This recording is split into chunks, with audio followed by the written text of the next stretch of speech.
Well, today, Mount St. Helens celebrating a 10-year anniversary. In an amazing show, the volcano shot ash and steam thousands of feet in the sky on October 1st of 2004. It was the first real burst of activity since the 80s. Mount St. Helens has since become the most studied volcano in the world.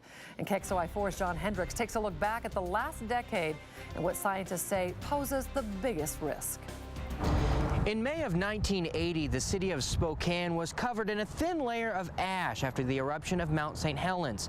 In 1986, the mountain went quiet until 10 years ago today, when it roared back to life. It was a day that had many of us glued to our TVs, October 1st, 2004. What we're seeing is that rush of steam coming out, and as it comes out, it's carrying ash with it.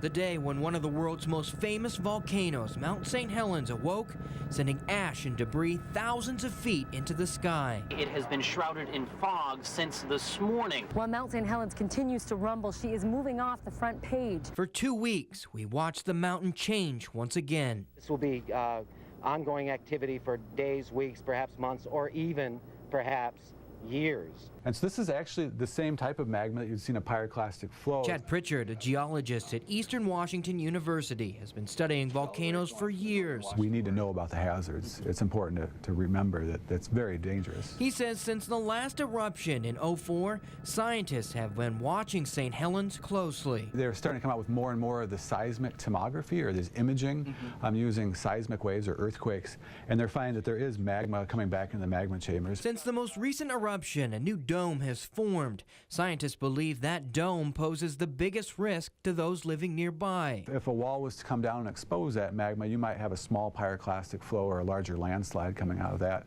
or even generate a lahar. With a decade gone by, time will only tell when Mount St. Helens will reawaken. But scientists have their eye on her for the next time she rumbles to life. So if something was to happen, they should be able to predict that fairly well. Probably not to the day of when it would erupt, but know about when it would happen. Mount St. Helens is not the only volcano on the watch list here on the West Coast. USGS geologists are also looking at Mount Rainier and Mount Hood. Reporting in Spokane tonight, John Hendricks, KXLY 4 News.